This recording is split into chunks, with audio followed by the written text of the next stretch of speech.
Hi friends, నమస్తే అండి. నేను మీ హేమంత్ కుమారి. ఈరోజు ఒక రసం ఐటెంతో నేను వచ్చానండి. అదేంటంటే ఉలవ పప్పుచారు. ఉలవ పప్పుచారుకి కావాల్సిన పదార్థాలు, దాని తయారీ విధానం ఇప్పుడు మీకు చూపిస్తాను.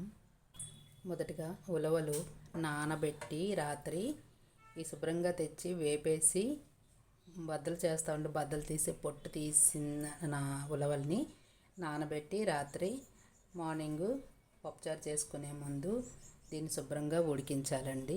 ఉలవలు ఉడికించి మెత్తగా గ్రైండ్ చేసుకోవాలి. మరీ మెత్తగా కాకుండా కచ్చాపచ్చగా గ్రైండ్ చేసుకోవాలి. కారం 2 స్పూన్లు, పసుపు చిటికెడు, ఇందులో కొబ్బరి కోరు 2 స్పూన్లు, రాక్ సాల్టు, టమాటాలు, ఈ విధంగా ఉల్లిపాయలు 2 ముక్కలుగా కోసుకుంటే బాగుంటుందండి. పచ్చిమిర్చి ఒక 2 సన్నగా తురిమినవి,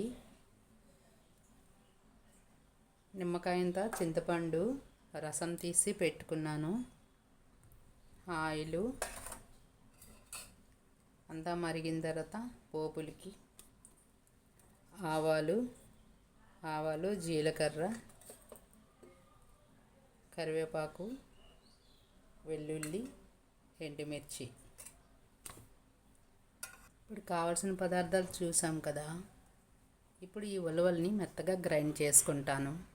ఇలా కచ్చాపచ్చ గ్రైండ్ చేసుకున్న ఈ ఐటెంలోనే టమాటా కూడా వేసుకొని మరీ మెంతగా కాకుండా చిన్న ముక్కలుగా గ్రైండ్ చేసుకుందాం. ఫ్రెండ్స్, ఇదిగోండి గ్రైండ్ చేసుకున్న అందులో కూడా టమాటాలు వేసి కచ్చాపచ్చగా గ్రైండ్ చేసుకున్న ఉలవపప్పు. ఇప్పుడు మనం ఉలవపప్పుచారు తయారు చేద్దాము. మొదటగా స్టవ్ వెలిగించుకుందాము. ఫ్రెండ్స్, స్టవ్ వెలిగించుకొని గిన్నె పెట్టుకున్నాను. ఇందులో ఆయిల్ పోసుకున్నాము. ముందే నేను తాలింపించుకుంటానండి. ఇంకా కావాల్సిన వాళ్ళు అంతా మరిగిన తర్వాత తాలింపు వేసుకోవచ్చు. నూనె వేడవుతుంది.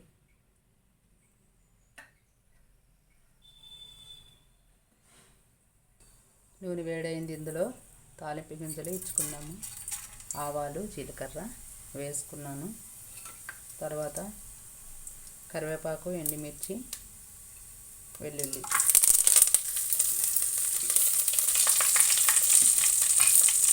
ఇవి కొంచెం వేగాలి.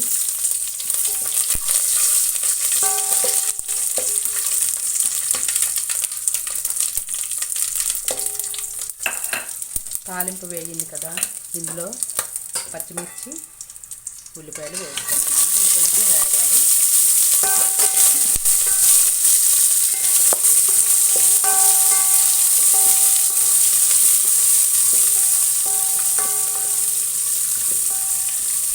ఇది కొంచెం వేగగానే మనం గ్రైండ్ చేసి పెట్టుకున్న పప్పును వేసుకుందాము.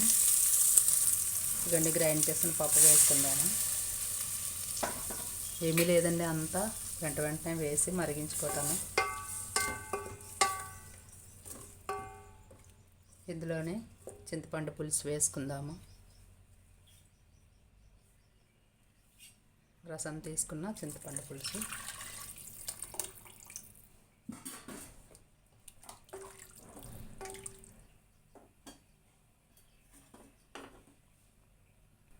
ఇందులోనే పసుపు, కారం, ఉప్పు కూడా వేసుకుందాము.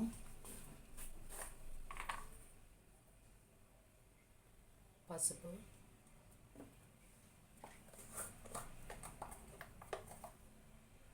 కారం 1.5 స్పూన్, అలాగే ఉప్పు రుచికి సరిపడినంత. ఫ్రెండ్స్, కావాలంటే మరి కొంచెం వాటర్ వేసుకోవచ్చు. ఇంకా కొంచెం టేస్టీ రావాలంటే బెల్లం కూడా వేసుకోవచ్చు. నేను చిన్న బెల్లం ముక్క వేస్తున్నాను. మ్యాక్సిమంగా ఉల్లిపాయలు, మిరపకాయలు వేసుకుంటాము. మనకు నచ్చితే ముక్కలు కూడా వేసుకోవచ్చు. కానీ ఉలవపప్పుచారుకి ఉల్లిపాయలు, పచ్చిమిర్చి తప్ప, కరివేపాకు తప్ప ఇంకేమీ వేయనవసరం లేదు. కాసేపు మూత పెట్టుకుందాము. ఇది ఒక పావు గంట బాగా మరగాలి.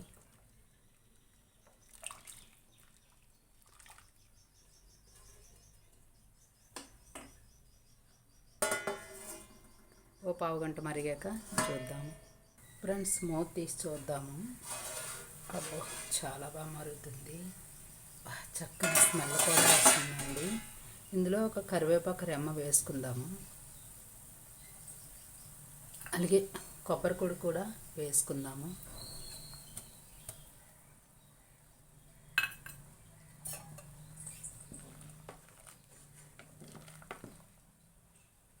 మరొక 5 మినిట్స్ ఉంచి తీసేద్దాం, ఎందుకంటే ఉల్లిపాయలు మనకి ఉడకాలి కాబట్టి. ఫ్రెండ్స్ ఎంతవరకు వచ్చిందో చూద్దాము. బాగా మరుగుతుంది, మంచి సువాసన వస్తుంది. మనకు వీలైతే సాంబార్ పొడి కూడా వేసుకోవచ్చు.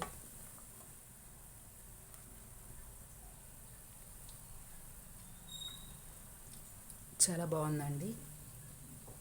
ఇప్పుడు మనం స్టవ్ ఆఫ్ చేసుకొని ప్లేట్లోకి తీసుకుని గార్నిష్ చేసుకుందాము. మ్యాక్సిమంగా అయిపోయింది. ఇప్పుడు ఈ ఉలవచారులో ఎవరైనా కావాలంటే ఆనపకాయ ముక్కలు, ములక్కాళ్ళు అవన్నీ ఏవైనా వేసుకోవచ్చు. కాకపోతే ఇది ఇలా చేస్తేనే టేస్ట్గా ఉంటుంది. నెక్స్ట్ ఇంకేంటంటే దీన్ని ఎక్కువగా చలికాలంలోనూ వర్షాకాలంలోనూ రెగ్యులర్గా తినొచ్చు.